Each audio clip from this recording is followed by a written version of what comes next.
This is an experiment. I know many people record on their phones, but I don't tend to take a lot of pictures on my phone.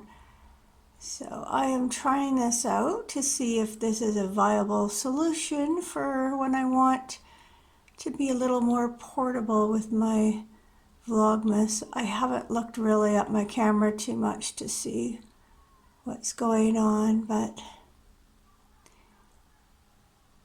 welcome to Vlogmas day 16. You can see the feeders are quite busy this morning.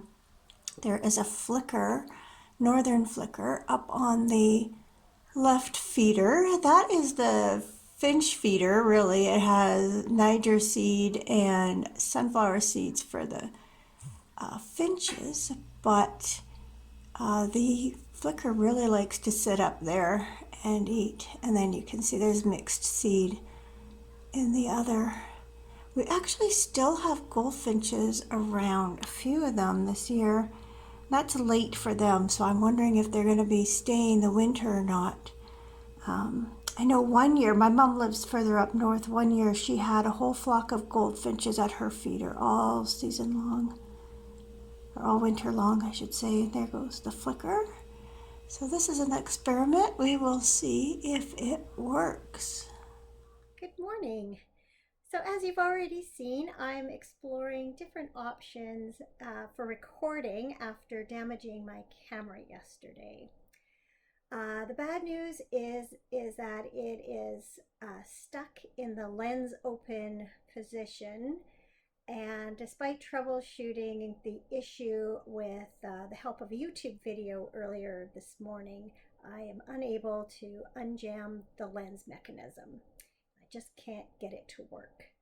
The good news is that I remembered that when I bought it earlier this year, I also purchased a 4-year accidental damage warranty along with it. And so I've been in touch with them. I'm expecting a phone call within 24 hours from a camera service repair place here in British Columbia.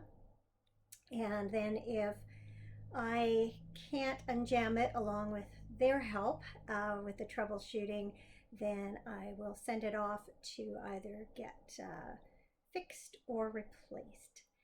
So that warranty is definitely looking like a good deal right about now, because I know if I was to have it repaired on my own, it would probably not be worth it compared to the cost of the camera.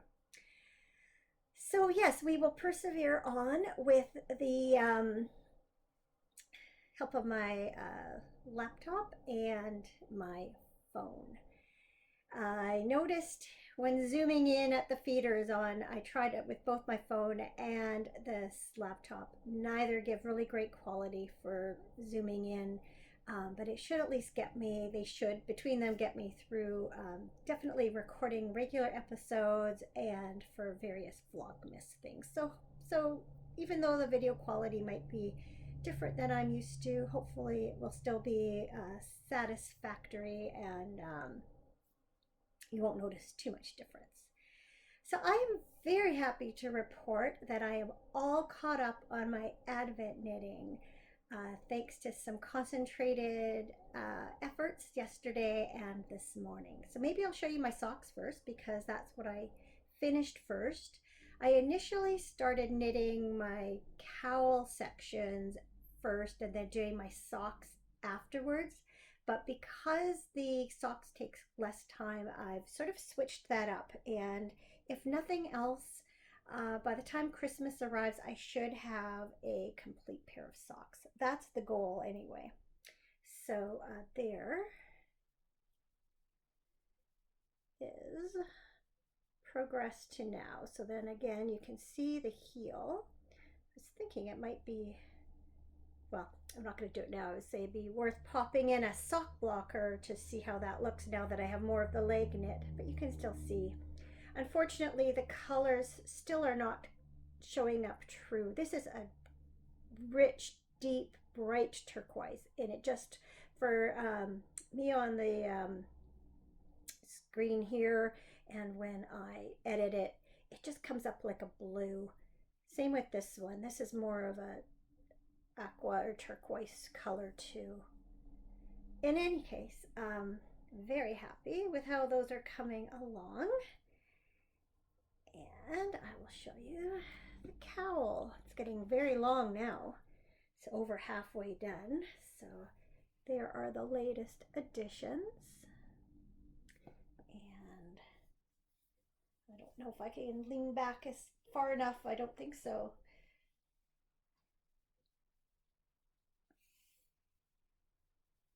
There we go.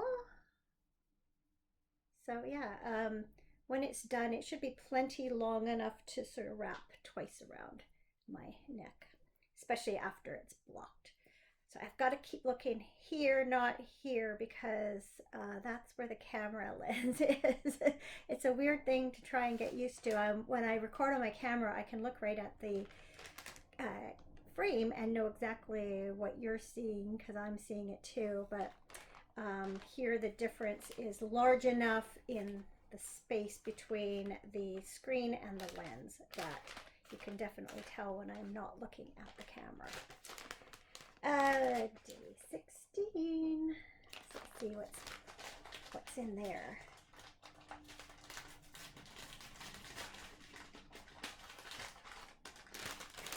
Here we go. I was wondering after the little specks of purple in yesterday's yarn if I would see more purple in today's. So I like the way this is going. So there you go. That's how the two of them will work. So looking forward to winding that up and knitting that up. But first, once again, it's gift knitting.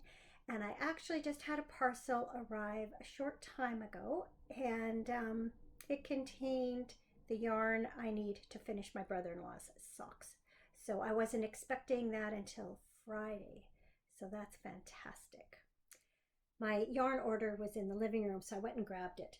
So here's the yarn I got to complete my brother-in-law's socks. I see that Peyton's has updated their label for this line. These two skeins seem to have a fair bit more variation than the ones I've been working with, but they are the same colorway. And I think I'm only going to have to add maybe an inch's worth of knitting onto each sock in order to get the length I want. So I'm sure it will be fine. And even though I really only needed one skein to do the job, it seemed to make more sense to order two. Since I need so little from one skein, there didn't seem to be much point in having a partial skein of 50 grams of sock yarn lying around. You can't do much with it, but with the second skein, I will easily have enough for a pair of women's socks or even a pair of small men's socks, especially if I put a shorter leg on them. So yeah, in a roundabout way, it just made more sense to buy two rather than one. The only thing is that I finally got this yarn out of my stash, and now I'm adding just about as much back in, which kind of annoys me. But what do you do? I also received this colorway of the Mountains and Fjords series from Arna and Carlos. I had tried to order this from somewhere else a month or two ago, and they were out of this particular colorway, which is 7032. So when I saw it was available where I was getting this yarn from, I snapped it up. I think it just knits up so cool. I can't wait to knit it up. I actually have 3 skeins of this series now. And then I also picked up this skein of Ordinary Regia. I really liked the pattern on that too, and I thought the colors were really pretty. These will go into my bin of commercial sock yarn. I tend to draw from that for my gift knitting, especially if I'm giving to someone I know will not be as gentle with their hand knit socks as I am. This can go in the washer and the dryer, and it wears like iron, so I never hesitate to give Regia or Opal or yarns like that to other people. So I had thought I might record a regular episode today, but I've decided to put it off until tomorrow. I need to go out briefly this afternoon to pick up some items from a fundraiser at my sister's school. And then it turns out Cameron's going to have to be away again overnight tomorrow. And so if my recording happens later than intended, which often happens, and if I have to edit, into the evening and such, I won't mind quite as much. So that's the plan. So I am going to go make myself a cup of tea. My voice is a little bit froggy. Soothe my throat and get cracking on my brother-in-law's socks. I would so dearly love to finish them today, but that might be a bit of a tall order. We'll see. So I just got back from picking up my fundraising items and unexpectedly ran into another one of my sisters who is picking hers up too. So I saw her and my brother-in-law for a very brief visit in the parking lot. So I'll show you what I got. So the items I got are from a company called Mom's Pantry, and I had not heard of them before this, but they sell lots of different food items like frozen vegetables and meat and spices like these. So I picked up some whiskey flavored steak rub, this turkey rub seasoning, which will come in handy come Christmas, and then a big bag of herb de Provence because I do use those quite a bit. Today the thing that's catching my eye the most though is this bucket of cookie dough, chocolate, sea salt, and caramel. So before I pop that in the freezer, I am going to scoop out 6 cookies worth and give them a try. So there they are, ready to go in the oven. I've put them on one of the baking stones I use for pizza, and I know it doesn't look very pretty, but it's perfectly safe. They are supposed to build up that coating similar to a cast iron frying pan does.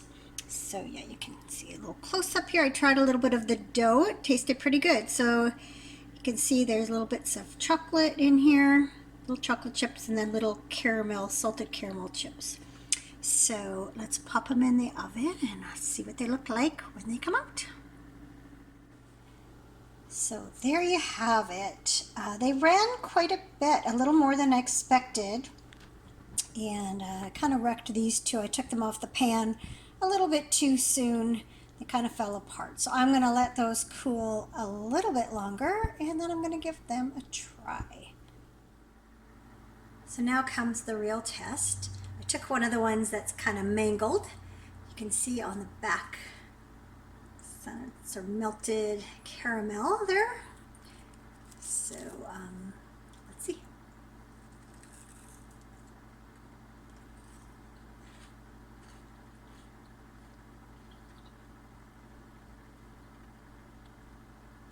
Pretty good. They're quite sweet, as you might expect from the caramel. Mostly they are kind of chewy.